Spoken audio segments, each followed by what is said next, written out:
ആ ഭൂമിയൊന്നും വില കൊടുത്ത് വാങ്ങിക്കാൻ മാത്രം വിലയൊന്നും ഇവറ്റകളുടെ ഒന്നും കയ്യിലില്ല.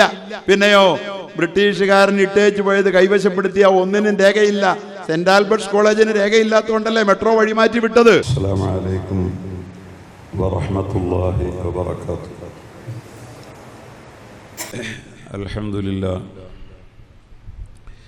അൽഹംദുലില്ലാഹി വകഫാ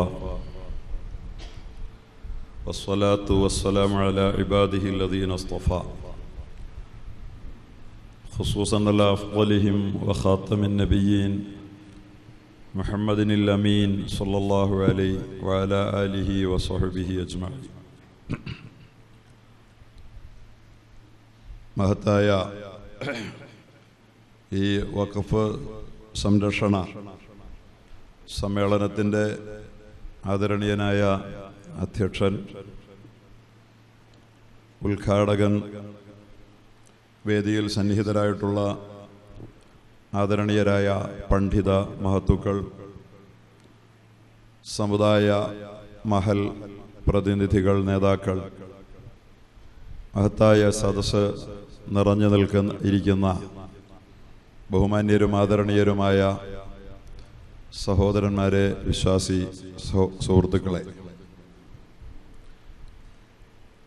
നാം ഇതുപോലെ ഒരു വഖഫ് അനുബന്ധിയായ സമ്മേളനം സംഘടിപ്പിക്കേണ്ടി വന്ന നമ്മുടെ രാഷ്ട്രീയ സാമൂഹിക സാഹചര്യം ഒരു വിവരണം ആവശ്യമില്ലാത്ത വിധം നമുക്കെല്ലാവർക്കും ബോധ്യമുള്ളതാണ്. ലോകത്തെ തന്നെ സാമൂഹിക സേവനത്തിൻ്റെ ഏറ്റവും നിസ്തുലമായ വിസ്മയകരമായ സേവന പദ്ധതിയായി ലോകത്തെ അത്ഭുതപ്പെടുത്തുകയും അമ്പരപ്പിക്കുകയും ചെയ്യുന്ന, പകരമില്ലാത്ത തുല്യതകളില്ലാത്ത മഹത്തായ ഒരു സംവിധാനത്തിൻ്റെ പേരാണ് വഖഫ് എന്ന് ലോകത്തെ വഖഫിനെ കുറിച്ച് പഠിച്ചിട്ടുള്ള ശത്രുവിനും മിത്രത്തിനുമൊക്കെ നന്നായി അറിയാമെന്നിരിക്കെ, മഹത്തായ ആ വഖഫ് അത് ലോകത്ത് ആർക്കെങ്കിലും ദോഷം ചെയ്തുവെന്നോ ദ്രോഹം ചെയ്തുവെന്നോ ലോകത്ത് ഇന്നോളം ആരും ഒരാക്ഷേപം പോലും ഉന്നയിച്ചിട്ടില്ലാതിരിക്കെ, ദൗർഭാഗ്യകരമെന്ന് പറയട്ടെ, നമ്മുടെ രാജ്യത്തിൻ്റെ ഭരണാധികാരികൾ നമ്മുടെ രാജ്യത്തെ അടിസ്ഥാനപരമായ ഭരണഘടനാദത്തമായ രാജ്യത്തെ പൗരന്മാരുടെ അവകാശങ്ങളെ നിഷ്ഠൂരമായി ചവിട്ടിമെതിക്കാനും ഈ രാജ്യത്തെ വ്യത്യസ്ത ജനവിഭാഗങ്ങളെ തമ്മിലടിപ്പിക്കാനും അതുപോലെ അവരുടെ വിശ്വാസാനുഷ്ഠാന ആചാര സമ്പ്രദായങ്ങളുടെ അടിവേറിന് കത്തിവെക്കുവാനും അതുപോലെ അവരുടെ നിലനിൽപ്പിൻ്റെ ആധാരമായി വർത്തിക്കുന്ന അവരുടെ ആരാധനാലയങ്ങളടക്കമുള്ള പവിത്രമായ സങ്കേതങ്ങൾ തകർക്കാനുമൊക്കെ ബോധപൂർവമായി ലക്ഷ്യം വയ്ക്കുന്ന ഒരു ഭരണകൂടമാണ് നമ്മുടെ രാജ്യത്ത് ഇന്നുള്ളത് എന്ന ദൗർഭാഗ്യകരമായ ഒരു സാഹചര്യമാണ് ഇതുപോലൊരു സംഭവത്തിലേക്ക് നമ്മെ ആനയിച്ചത് എന്ന് നമുക്കെല്ലാവർക്കും അറിയാം. വഖഫ് എന്ന് പറയുമ്പോൾ വളരെ പരിമിതമായ ഒരു സമയത്ത് നിങ്ങളോട് സംസാരിക്കേണ്ട ഒരു അവസരത്തിലാണ് ഞാനുള്ളത്. അതുകൊണ്ട് വളരെ ദീർഘമായി ഒന്നും സംസാരിക്കാൻ ഉദ്ദേശിക്കുന്നില്ല. ഇവിടെ പ്രകടനം നടന്നുവല്ലോ അല്ലേ? പ്രകടനാനന്തരമാണ് നിങ്ങളെല്ലാവരും ഇവിടെ ഒരുമിച്ച് കൂടിയിട്ടുമുള്ളത്. ഏതായാലും ഇന്ന് വഖഫ് എന്ന് പറയുന്നത് നമ്മുടെ രാജ്യത്തിൻ്റെ എല്ലാ ഘടനകളിലും ഇതിൻ്റെ ഭരണഘടനാപരമായ എല്ലാ സംവിധാനങ്ങളിലും ഏറ്റവും അധികം ചർച്ച ചെയ്യുന്ന ഒരു സംഗതിയായി മാറിക്കഴിഞ്ഞിരിക്കുന്നു എന്നുള്ളത് ഈ വഖഫ് എന്ന് പറയുന്നത് എത്ര കണ്ട് തികച്ചും അധികൃതമായ ഒരു സംവിധാനമാണ് എന്നുള്ളതിൻ്റെ വളരെ വ്യക്തമായ ചൂണ്ടുപലകയാണ്.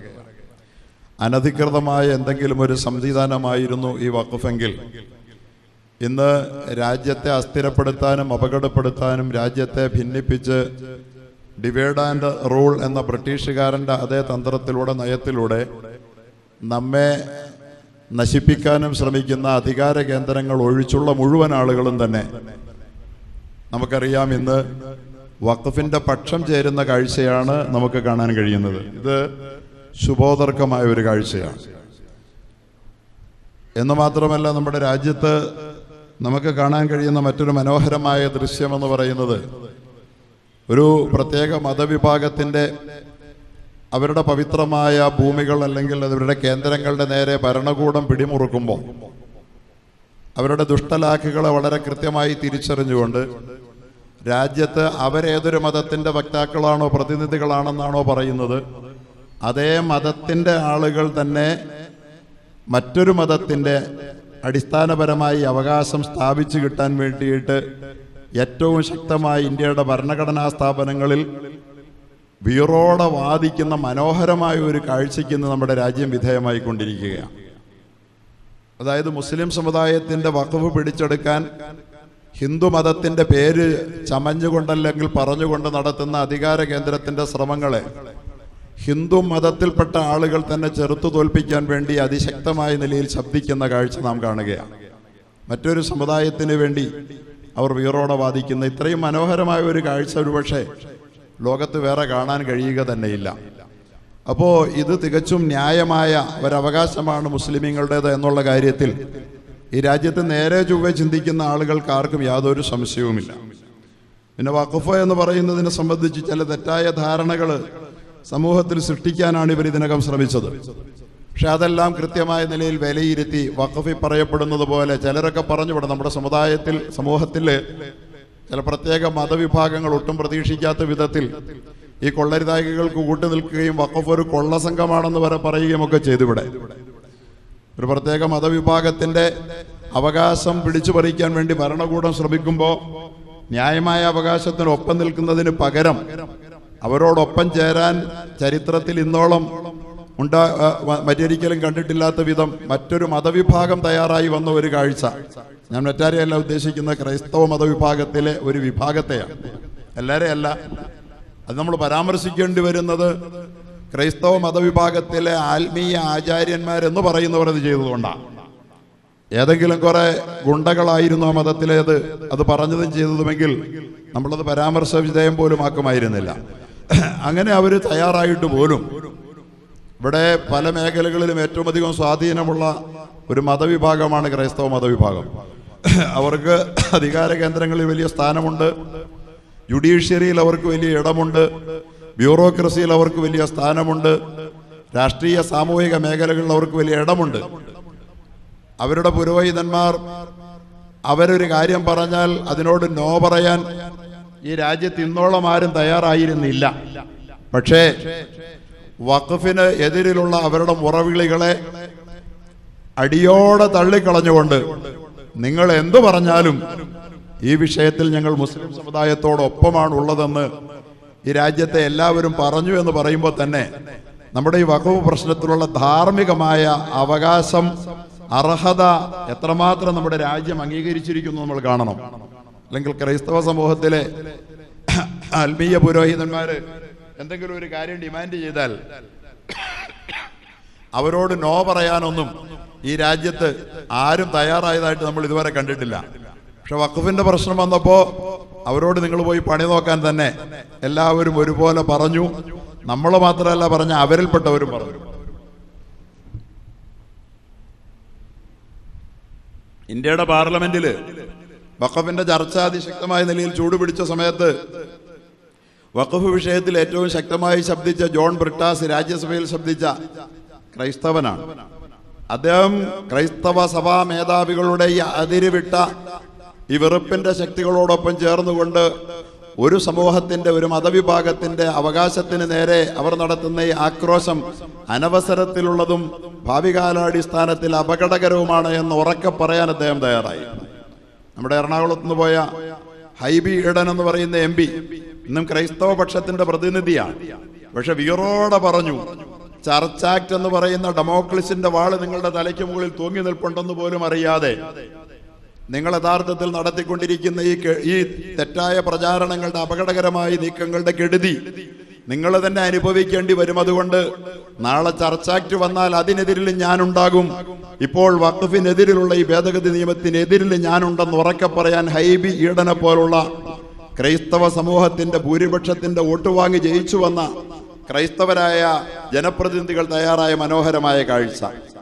അതുപോലെ തന്നെ ഭൂരിപക്ഷ മതത്തിന്റെ പ്രതിനിധികളായ മോഡി ഏതൊരു ഹിന്ദുമതത്തിന്റെ പേരിലാണോ, അമിത്ഷാ ഏതൊരു ഹിന്ദുമതത്തിന്റെ പേരിലാണോ നമ്മെ ഭിന്നിപ്പിക്കാൻ ശ്രമിച്ചത് ഭൂരിപക്ഷ മതത്തിന്റെ പേരിൽ, ആ മതത്തിൻ്റെ പ്രതിനിധികളായ ഇന്ത്യയിലെ ഏറ്റവും വലിയ മതേതര പ്രസ്ഥാനമായ ഇന്ത്യൻ നാഷണൽ കോൺഗ്രസിൻ്റെ ഏറ്റവും ഉന്നത സ്ഥാനീയനായ KC വേണുഗോപാൽ അവിടെ എഴുന്നേറ്റ് നിന്നുകൊണ്ട് അവരുടെ നമ്മൾ പറയലെ അണ്ണാക്കി കൊടുക്കുക മാതിരിയുള്ള വാദമുഖങ്ങൾ ഉന്നയിച്ചുകൊണ്ട് അതിശക്തമായ നിലയിൽ മുസ്ലിം സമുദായത്തിന് വേണ്ടി ശബ്ദിക്കുന്നത് കാണുമ്പോൾ ഈ മനോഹാരിത തന്നെ പോരെ യഥാർത്ഥത്തിൽ നമുക്ക് ആശ്വസിക്കാൻ.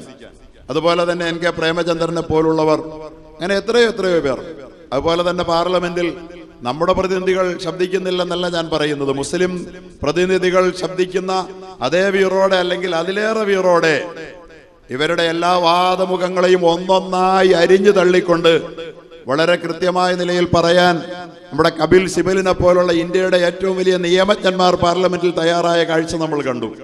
ഇന്ത്യയുടെ മുൻ നിയമമന്ത്രിയാണ് അദ്ദേഹം. ഇന്ന് ഇന്ത്യയിലെ ഏറ്റവും ആദരണീയനായ സർവരാലും ജഡ്ജിമാരാൽ പോലും മാനിക്കപ്പെടുന്ന ഇന്ത്യയിലെ ഏറ്റവും മുതിർന്ന ഏറ്റവും പ്രഗത്ഭനായ നിയമജ്ഞനാണ് അദ്ദേഹം. 20-23 മിനിറ്റ് നേരം രാജ്യസഭയിൽ നടത്തിയ സംഭാഷണത്തെ ഏറ്റവും ശക്തമായി എതിർക്കുന്ന ഭരണകൂട ഭീകരതയുടെ ഏറ്റവും വലിയ ഏജന്റായി വർത്തിക്കുന്ന രാജ്യസഭയുടെ സ്പീക്കർ കൂടിയായ വൈസ് പ്രസിഡന്റ് ചെയർമാൻ അദ്ദേഹത്തെ ആവോളം തടസ്സപ്പെടുത്താൻ വേണ്ടി ശ്രമിച്ചിട്ടും അദ്ദേഹത്തിന്റെ വാദമുഖങ്ങളുടെ മുമ്പിൽ ഇന്ത്യയുടെ ധനകാര്യമന്ത്രി ഇടപെടൽ നടത്തിയിട്ടും അതുപോലെ തന്നെ പാർലമെന്ററി കാര്യമന്ത്രി എന്നാണ് പറയുന്നതെങ്കിലും ഇന്ത്യയുടെ വിവരദോഷ കാര്യമന്ത്രി എന്ന് പറയാനാണ് എനിക്കിഷ്ടം. ഒരു പ്രത്യേക വകുപ്പ് അദ്ദേഹത്തെ ഏൽപ്പിച്ചു കൊടുത്ത പോലെ അദ്ദേഹം ഇടപെടൽ നടത്തിയിട്ടും അതിനെല്ലാം പൊളിച്ചടുക്കിക്കൊണ്ട് കപിൽ സിബൽ വളരെ മനോഹരമായി അദ്ദേഹത്തിന്റെ ആർഗ്യുമെന്റുകൾ അവിടെ സ്ഥാപിക്കുകയും ഒരു ഉത്തരവും പറയാതെ ചോര പറ്റിയ മുഖവുമായി അതിന്റെ മുമ്പിൽ അമിത്ഷാ അടക്കം ഇരിക്കുന്ന മനോഹരമായ കാഴ്ചകൾക്ക് നമ്മുടെ പാർലമെന്റ് സാക്ഷ്യം വഹിക്കുകയും ചെയ്യുമ്പോൾ അതിന്റെ തീരുമാനം എന്ത് തന്നെ ആയിക്കോട്ടെ, ഭേദഗതി അവസാനം പാസ്സാക്കപ്പെട്ടു. അതെല്ലാത്തിനും ശേഷം നമ്മൾ നിരാശപ്പെട്ടെങ്കിലും അതിനുശേഷം ഇന്ന് നമ്മുടെ രാജ്യത്ത് നടന്നുകൊണ്ടിരിക്കുന്നത് ഇന്ത്യയുടെ പരമോന്നത നീതിപീഠത്തിന്റെ അടുത്തപടിയുള്ള ഇടപെടലാണ്. പാർലമെന്റും അതുപോലെ തന്നെ നമ്മുടെ സുപ്രീം കോടതിയും നീതിപീഠങ്ങളും അതാണല്ലോ നമ്മുടെ രാജ്യത്തിന്റെ യഥാർത്ഥ കാവൽക്കാർ.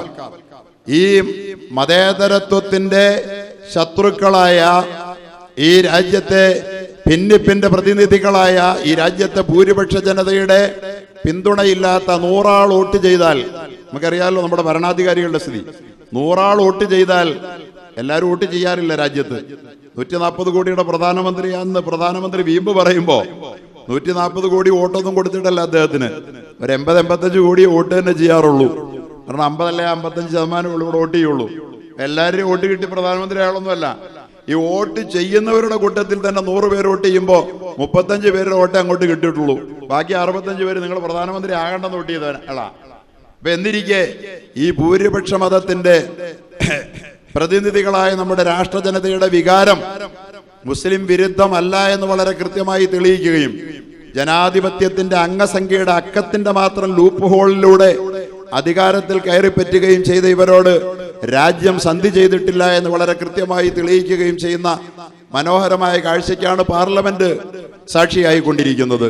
പാർലമെന്റിൽ നമുക്കറിയാം 400 പാർ 400-ലധികം സീറ്റ് തന്നാൽ എല്ലാം ഞങ്ങൾ അങ്ങോട്ട് മറച്ചു വെച്ച് കളയും എന്ന് പറഞ്ഞുകൊണ്ട് ഭൂരിപക്ഷ ജനതയെ ഇക്കിളിപ്പെടുത്താൻ വേണ്ടി ശ്രമിച്ച് തെരഞ്ഞെടുപ്പിന് അഭിമുഖീകരിച്ചവർക്ക് സ്വന്തമായി ഭരിക്കാൻ ഭൂരിപക്ഷം നൽകിയ ഇന്ത്യയിലെ ഭൂരിപക്ഷ ഹിന്ദു ജനത 400 പാർ ചോദിച്ചപ്പോ നിങ്ങൾ തന്നെ ഭരിക്കണ്ട, ആരാന്റെ ഊരച്ചാരി ഭരിച്ചാൽ മതി എന്ന് പറഞ്ഞിട്ട് സ്വന്തമായി ഭൂരിപക്ഷം പോലും കൊടുക്കാതെ 4-4.5 ലക്ഷം വോട്ട് ഭൂരിപക്ഷം മേടിച്ച് പാർലമെന്റിലേക്ക് പോയ പ്രധാനമന്ത്രിയുടെ ഭൂരിപക്ഷം 1.5 ലക്ഷമാക്കി ചുരുക്കിക്കളഞ്ഞ ഇന്ത്യയിലെ ഭൂരിപക്ഷ ഹിന്ദു ജനതയുടെ ആ മനോഭാവത്തിന്റെ ഊഷ്മളത ഈ വഖഫ് ബില്ലിലൂടെ നമുക്ക് ഒരിക്കൽ കൂടി അനുഭവവേദ്യമാക്കി തന്നു അവർ എന്നുള്ളതാണ്. മനോഹരമായ കാഴ്ചകളിലൂടെയാണ് ഈ അപകടം പിടിച്ച കാലഘട്ടത്തിൽ നമ്മുടെ രാജ്യം കടന്നുപോയിക്കൊണ്ടിരിക്കുന്നത് എന്നത് നമ്മളെ നിരാശപ്പെടുത്തുകയല്ല വേണ്ടത്. നമുക്ക് ഏത് സംഭവം ഉണ്ടാകുമ്പോഴും നമ്മൾ അതിനകത്തൊരു അശുഭാപ്തിക്കാരാകരുത്, നമ്മൾ എപ്പോഴും അതിനകത്ത് ദോഷൈകതൃക്കുകളാകരുത്. നമ്മുടെ രാജ്യത്തെ ഇത്തരത്തിലെല്ലാം വളച്ചെടുക്കാൻ ശ്രമിച്ചിട്ട് 3000 കോടിയുടെ പ്രതിമയുണ്ടാക്കിയ ആളുകളെ വശത്താക്കാൻ ശ്രമിച്ചു. അതുപോലെ തന്നെ വലിയ ബാബരി മസ്ജിദ് പൊളിച്ചെടുത്ത് രാമക്ഷേത്രം നിർമ്മിച്ച് നിങ്ങളെ എല്ലാവരെയും ഞങ്ങൾക്ക് വല്ലാതെ നിങ്ങളെ ഹിന്ദു രാഷ്ട്രം പണിത് തന്ന് നിങ്ങൾക്ക് വലിയ സ്വർഗരാജ്യം സമ്മാനിക്കാമെന്ന് പറഞ്ഞിട്ട് അതിനൊന്നും നമ്മുടെ രാജ്യത്തെ ജനത ചെവി കൊടുക്കാതെയല്ലേ വാസ്തവത്തിൽ ഇവരോട് ഈ തരത്തിൽ വളരെ പരിതാപകരമായ അവസ്ഥയിലേക്ക് മാറ്റി നിർത്തിയത്. അപ്പോൾ അവിടെ അതിനുശേഷം പാർലമെന്റ് അതിൻ്റെതായ ദൗത്യം നിർവഹിച്ചു. അതോടൊപ്പം തന്നെ സുപ്രീം കോടതി ഇന്ന് വളരെ കൃത്യമായ നിലയിൽ ഇവർ നടത്തിക്കൊണ്ടിരിക്കുന്ന ഭരണഘടനാ ലംഘനങ്ങളെ സംബന്ധിച്ച് വളരെ കൃത്യമായ നിലയിൽ പാർലമെന്റും സുപ്രീം കോടതിയും ചർച്ച ചെയ്യുകയാണ്. ഇത് വഖഫിനെ സംബന്ധിച്ച് ഒരു തെറ്റിദ്ധരിപ്പിക്കൽ നമ്മുടെ രാജ്യത്ത് നടക്കുന്നുണ്ട്. ഞാൻ ദീർഘിച്ച് പറയുന്നില്ല, എവിടെയാണ് തുടങ്ങേണ്ടത് എവിടെയാണ് അവസാനിപ്പിക്കേണ്ടതെന്ന് ഞാൻ ചിലപ്പോൾ ഓർക്കുമ്പോൾ ചിലത് നീണ്ടുപോകുന്നുള്ളതുകൊണ്ട് ചില വിഷയങ്ങളിലേക്ക് കടക്കാതിരിക്കുകയാണ്. പക്ഷെ ഒരു കാര്യം നമ്മൾ ആദ്യം മനസ്സിലാക്കണം, വഖഫ് എന്ന് പറയുന്നത് ഇവർ ഈ രാജ്യത്ത് തെറ്റിദ്ധരിപ്പിക്കാൻ വേണ്ടി ശ്രമിക്കുന്നത് പോലെ മുസ്ലിങ്ങൾക്ക് മാത്രമുള്ള ഒന്നല്ല. യഥാർത്ഥത്തിൽ വഖഫിന്റെ അന്തസത്ത അറിയില്ല ഇവർക്ക്. ഇത് വളരെ കൃത്യമായ നിലയിൽ കപിൽ സിബൽ അവസാനം തന്റെ പ്രഭാഷണത്തിൽ പറഞ്ഞു വെച്ചത്, വഖഫ് എന്താണ്, ട്രസ്റ്റ് എന്താണെന്ന് നിങ്ങൾക്കറിയില്ല എന്ന് കിരൺ റിജിജുവിന്റെയും നിർമ്മല സീതാരാമന്റെയും മുഖത്ത് നോക്കിക്കൊണ്ട് അദ്ദേഹം പറഞ്ഞു. അദ്ദേഹം ചോദിച്ചു, 8 ലക്ഷം ഏക്കർ ഭൂമി മുസ്ലിമീങ്ങൾക്ക് വഖഫ് എന്ന് പറഞ്ഞ് ഇന്ത്യ രാജ്യത്തുണ്ട്. ഇന്ത്യ രാജ്യത്തിന്റെ പൊതുസമ്പത്ത് വെറുതെ കൊള്ളയടിച്ചതിന്റെ ഭാഗമായിട്ടാണെന്ന് പറഞ്ഞപ്പോ അദ്ദേഹം പറഞ്ഞ ഒരു മറുപടിയുണ്ട്, അങ്ങനെയാണെങ്കിൽ ഹിന്ദുക്കളുടെ ദേവസ്വം ഭൂമി എത്രയുണ്ട്, ക്ഷേത്ര സ്വത്ത് എത്രയുണ്ട്? തമിഴ്നാടിന്റെയും അതുപോലെ തന്നെ ആന്ധ്രാപ്രദേശിന്റെയും തെലങ്കാനയുടെയും 2-3 സ്റ്റേറ്റുകളുടെ മാത്രം കഥ പറഞ്ഞുകൊണ്ട് അദ്ദേഹം പറഞ്ഞു, തമിഴ്നാട്ടിലും ആന്ധ്രാപ്രദേശിലും മാത്രമായി നിങ്ങൾക്ക് 9 ലക്ഷം ഏക്കർ ഉണ്ട്, 2 സ്റ്റേറ്റുകളിൽ മാത്രമായി. രാജ്യമൊട്ടുക്കായാൽ നിങ്ങൾക്ക് എത്ര ക്ഷേത്ര സ്വത്ത് കാണും എന്ന് അദ്ദേഹത്തെ അവിടെ ചോദിച്ചു. ഉത്തരവൊന്നും ഉണ്ടായിരുന്നില്ല. വഖഫിന്റെ പേരിൽ കൊള്ളയടി നമ്മളെ സംബന്ധിച്ചൊരു തെറ്റിദ്ധരിപ്പിക്കലുണ്ട്. നമുക്കാണ് ഏറ്റവും വലിയ ഭൂമി, നമ്മൾ തന്നെ അറിയാതെ പറഞ്ഞു കളയാറുണ്ട്. എന്തെന്ന്, ഇന്ത്യയുടെ റെയിൽവേ കഴിഞ്ഞാൽ പിന്നെ വ്യോമസേനയുടെ കഴിഞ്ഞാൽ നമുക്കാ ഒരുപാടുള്ളത്. മേനി പറയാൻ നമുക്ക് വലിയ ഇഷ്ടമാണല്ലോ. സത്യത്തിൽ അങ്ങനെ ഒന്നുമില്ല. 8 ലക്ഷം ഏക്കർ ഭൂമി മുസ്ലിം സമുദായത്തിനുണ്ടെങ്കിൽ ആ സ്വത്താണ് യഥാർത്ഥത്തിൽ കയ്യേറ്റം ചെയ്യപ്പെട്ടത്. യഥാർത്ഥത്തിൽ നമ്മളാരെയും പിടിച്ചു പറിച്ചതല്ല. ആ സ്വത്ത് പിടിച്ചുപിടുത്തത് അതിന്റെ രേഖകളുള്ള ഭൂമികൾ തിരിച്ചു തരണമെന്ന് ചില വ്യവഹാരങ്ങൾ നടക്കുന്നു എന്നുള്ളത് ഒഴിച്ചാൽ യഥാർത്ഥത്തിൽ നമ്മുടെ വഖഫ് ഭൂമി സുപ്രീം കോടതി ഇരിക്കുന്നത് വഖഫിന്റെ രേഖയുള്ള സ്ഥലത്താണ്. അതുപോലെ തന്നെ മറ്റേ ആർക്കിയോളജി ഓഫ് ഇന്ത്യയുടെ ഒരുപാട് ഭൂമികൾ വഖഫിന്റെ രേഖയുള്ളിടത്താണ്. റെയിൽവേയുടെ ഒരുപാട് ഭൂമിയുണ്ട്. ഡൽഹി കോർപ്പറേഷന്റെ ഒരുപാട് ഭൂമി വഖഫിന്റെ രേഖയുള്ളിടത്താണ്. അത് കൈവശം വെച്ചിരിക്കുകയാണ്. 2002 LK അദ്വാനി ഉദ്ഘാടനം ചെയ്ത മില്ലനിയം പാർക്കുണ്ട്. ആ മില്ലനിയം പാർക്ക് 10 ഏക്കർ കബറിടത്തിന് വേണ്ടി മാറ്റി വെച്ചിരുന്ന വഖഫ് ചെയ്യപ്പെട്ട ഭൂമിയാ. അതാണ് ലോകത്തെ ഏറ്റവും വലിയ സമ്പന്നനായി ഏതാനും ചില മണിക്കൂറുകൾ മാത്രം ആകാശത്തേക്ക് റോക്കറ്റ് പോലെ ഉയരുകയും അതുപോലെ പെട്ടെന്ന് താഴോട്ട് വരികയും ചെയ്ത അംബാനി എന്ന് പറയുന്ന ബോംബെയിലെ വലിയ മുതലാളിയുടെ 32 നിലയുള്ള അൻഡാലിയ എന്ന് പറയുന്ന ആഡംബര വസതി സ്ഥിതി ചെയ്യുന്നത് കേരളത്തിൽ ഒരു 10 സെന്റിന്റെ വില പോലും കൊടുക്കാതെ തട്ടിയെടുത്ത നമ്മുടെ മുത്തവല്ലിമാര് വഖഫ് കൈകാര്യം ചെയ്യുന്ന രീതി ഒന്ന് ആലോചിച്ച് നോക്കണം. നമ്മുടെ മുത്തവല്ലിമാരാണ് പലപ്പോഴും നമ്മുടെ വഖഫ് പ്രൊട്ടക്ട് ചെയ്യുന്നതിൽ ഏറ്റവും വലിയ ഒരു ഭീഷണി. ഒരുപാട് വഖഫുകൾ ഇങ്ങനെ മുത്തവല്ലിമാരെ സ്വാധീനിച്ചുകൊണ്ട് ഇവിടെ പിടിച്ചെടുക്കപ്പെട്ടത്. അത് അങ്ങനെ നഷ്ടപ്പെടാൻ പാടില്ല. വഖഫ് ചെയ്യപ്പെട്ട സമുദായം, തൽപര സമുദായത്തിന് വഖഫിന്റെ പ്രയോജനം കിട്ടിയില്ലെങ്കിൽ ആ വഖഫിന്റെ പ്രയോജനം രാജ്യത്തിനാണ് കിട്ടുന്നുണ്ടത് എന്ന് കരുതിക്കൊണ്ട് രാജ്യത്തിന്റെ മതേതര ഗവൺമെന്റുകളാണ് വഖഫിന്റെ സംരക്ഷണ നിയമങ്ങൾ ഇവിടെ പാസ്സാക്കിയത്. വഖഫ് സംരക്ഷണ നിയമം പാസ്സാക്കണമെന്ന് പറഞ്ഞ് നമ്മൾ എന്തെങ്കിലും സ്വതന്ത്ര ഇന്ത്യയുടെ ചരിത്രത്തിൽ ഇതുപോലെ റാലി നടത്തിയിട്ടുണ്ടോ? നമ്മളിതുപോലെ പ്രകടനം നടത്തിയിട്ടുണ്ടോ? നമ്മൾ പൊതുസമ്മേളനം നടത്തിയിട്ടുണ്ടോ? വഖഫ് ഈ രാജ്യത്ത് മുസ്ലിം സമുദായത്തിന് ഉപകാരപ്പെടുന്നില്ലെങ്കിൽ, അവർ ഉപയോഗപ്പെടുത്തുന്നില്ലെങ്കിൽ രാജ്യത്തിന്റെ പൊതുസമ്പത്താണത്. അതുകൊണ്ട് അത് വ്യക്തികൾ അന്യാധീനപ്പെടുത്തരുത് എന്ന് പറഞ്ഞുകൊണ്ട് വ്യക്തികൾ പലരും അന്യാധീനപ്പെടുത്തിയപ്പോൾ അത് തിരിച്ചു പിടിക്കാൻ വേണ്ടിയിട്ട് രാജ്യത്തിന്റെ ഗവൺമെന്റ് ഉണ്ടാക്കിയ നിയമത്തെയാണ് ഇന്നിവിടെ വലിയ രാജ്യസ്നേഹികൾ എന്ന് പറയുന്നവർ വെല്ലുവിളിക്കുന്നത്. മുസ്ലിം സമുദായം രാജ്യദ്രോഹികളാണ് എന്ന് പറയുകയാണ്. യഥാർത്ഥത്തിൽ ഇന്ത്യയുടെ പാർലമെന്റ് വഖഫിന്റെ സംരക്ഷണത്തിന് വേണ്ടി ഉണ്ടാക്കിയ നിയമമാണ്. ഇന്നിവിടെ നടത്തപ്പെട്ടിരിക്കുന്ന ഭേദഗതി അംഗീകരിച്ചേ തീരുവെന്ന് ഭരണകൂട വക്താക്കൾ പറയുമ്പോ എന്തിനംഗീകരിക്കണം? ഇതൊരു പാർലമെന്റ് ഉണ്ടാക്കിയ നിയമമാണെങ്കിൽ ഈ നിയമം പോലെ പാർലമെന്റ് ഉണ്ടാക്കിയ നിയമമല്ലേ വഖഫ് സംരക്ഷണത്തിന്റെ മുൻകാല നിയമങ്ങൾ? ആ നിയമങ്ങൾ ഞങ്ങൾ അനുസരിക്കില്ല, ഇനി ഞങ്ങൾ ഉണ്ടാക്കുന്ന നിയമം നിങ്ങൾ അനുസരിക്കണമെന്ന് പറഞ്ഞാൽ നിങ്ങൾ മുൻകാല നിയമം അനുസരിക്കാഞ്ഞതുപോലെ ഞങ്ങൾക്ക് നിങ്ങളുടെ നിയമം അനുസരിക്കാൻ മനസ്സില്ലെന്ന് പറയാനുള്ള അവകാശമല്ലേ അവർ യഥാർത്ഥത്തിൽ നമുക്ക് വകവെച്ച് തരുന്നത്? അല്ലേ? മുസ്ലിം സമുദായം പാർലമെന്റ് ഉണ്ടാക്കിയ നിയമമാണ്. ഈ സമുദായം ഉണ്ടാക്കിയ നിയമമല്ല. ഡൽഹി ജുമാ മസ്ജിദിലെ ഇമാം ഉണ്ടാക്കിയ നിയമമല്ല. ഇന്ത്യയുടെ മതേതര പാർലമെന്റ് ഉണ്ടാക്കിയ നിയമം അതൊരു കാട്ടു നിയമമാണ്, കരി നിയമമാണ്. അത് കൊള്ള സംഘത്തിന് ഒത്താശ ചെയ്യലാണെന്ന് പറയുന്നവർ പാർലമെന്റിന്റെ നിയമത്തെയാണ് ലംഘിക്കുന്നത്. അത് ഭരണകൂടത്തിന്റെ ശക്തികളും ഇവിടെ ക്രൈസ്തവ സഭയുടെ മേധാവികളും മനസ്സിലാക്കണം. നിങ്ങൾ യഥാർത്ഥത്തിൽ ഇന്ത്യൻ പാർലമെന്റിന്റെ നിയമത്തെയാണ് വെല്ലുവിളിക്കുന്നത്. ഞങ്ങളൊരു നിയമത്തെയും വെല്ലുവിളിച്ചിട്ടില്ല. രാജ്യത്തിന്റെ നിയമപരിരക്ഷയുള്ള വഖഫ്, രേഖകളുള്ള വഖഫ്, ഇല്ലാത്തതൊന്നും വേണ്ട. നമ്മളെന്താ പറയുന്നത്? രേഖയുള്ള വഖഫ് അത് പരിരക്ഷിച്ച് കിട്ടണം എന്ന് പറയുമ്പോൾ തന്നെ സുപ്രീം കോടതി വിട്ടുകിട്ടണം നമ്മൾ പറയുന്നില്ല. റെയിൽവേയുടെ കയ്യിലുള്ള ഭൂമി വേണമെന്ന് നമ്മൾ പറയുന്നില്ല, തിരിച്ചു തരണമെന്ന് നമ്മൾ പറയുന്നില്ല. അതുപോലെ തന്നെ ആർക്കിയോളജി തിരിച്ചു തരണമെന്ന് പറഞ്ഞ് നമ്മൾ വഴക്കുണ്ടാക്കിയിട്ടില്ല. നമ്മൾ പറയുന്നത് കൃത്യമായ രേഖകളുള്ളത് മാത്രമെന്നാ. അപ്പൊ അതുപോലും തരാൻ പറ്റില്ല എന്ന് പറഞ്ഞുകൊണ്ട് ഇവിടെ നിയമം നിർമ്മിച്ച് നമ്മുടെ വസ്തുവകകൾ തട്ടിയെടുക്കാൻ വേണ്ടി ശ്രമിക്കുമ്പോ, പ്രിയപ്പെട്ട സഹോദരങ്ങളെ, നമ്മൾ ആദ്യം മനസ്സിലാക്കേണ്ടത് വഖഫ് എന്ന് പറയുന്നത് എന്താണ് എന്ന് വളരെ കൃത്യമായ ഒരു തിരിച്ചറിവാണ് നമുക്കുണ്ടാകേണ്ടത്. പലരും ധരിപ്പിക്കുന്നത് നമുക്ക് ഒരുപാട് ഭൂമിയുണ്ട്, മറ്റുള്ളവർക്ക് ആർക്കും ഒന്നും ഇല്ലെന്നാ. സത്യത്തിൽ വഖഫ് നമുക്ക് 8 ലക്ഷം ഏക്കറാണെന്ന് അവര് തന്നെ പറയുമ്പോ 2 സ്റ്റേറ്റിൽ മാത്രം നമ്മളെക്കാൾ കൂടുതലുണ്ട് എന്ന് കപിൽ സിബൽ പാർലമെന്റിൽ പറയുമ്പോ അല്ല എന്ന് പറയാൻ ഒരു മന്ത്രിക്കും ഒരു MP-ക്കും കഴിഞ്ഞില്ല. ഉണ്ട്, വേണ്ട, പോട്ടെ. നമ്മൾ 35 കോടിയാണ് മുസ്ലിം സമുദായം ഇവിടെ, അല്ലേ? ക്രൈസ്തവരെത്രയാ? നമ്മുടെ 10-1 3.5 കോടിയാ. അവർക്ക് എത്രയുണ്ടെന്നറിയാവോ? ഈ രാജ്യത്തിന്റെ ഭൂസമ്പത്ത് 18 ലക്ഷം ഏക്കർ ഭൂമിയുണ്ടെന്ന് ആരാ പറഞ്ഞേ? വഖഫിന്റെ നിയമ ഭേദഗതി ബില്ല് പാസാക്കിയതിന്റെ പിറ്റേന്ന്, കാര്യം സാധിച്ചു കഴിഞ്ഞു എന്ന് തീരുമാനിച്ചതിന്റെ പിറ്റേന്ന്, സാക്ഷാൽ ഇന്ത്യ ഭരിക്കുന്ന മോഡി ഗവൺമെന്റിന്റെ അവരുടെ ആദർശ പിൻബലം ഏതൊരു RSS ആണോ, ആ RSSന്റെ ഔദ്യോഗിക മുഖപത്രമായ ഓർഗനൈസർ പിറ്റേ ദിവസം എഴുതി 18 ലക്ഷം ഏക്കർ ക്രൈസ്തവ സമൂഹത്തിനുണ്ടെന്ന്.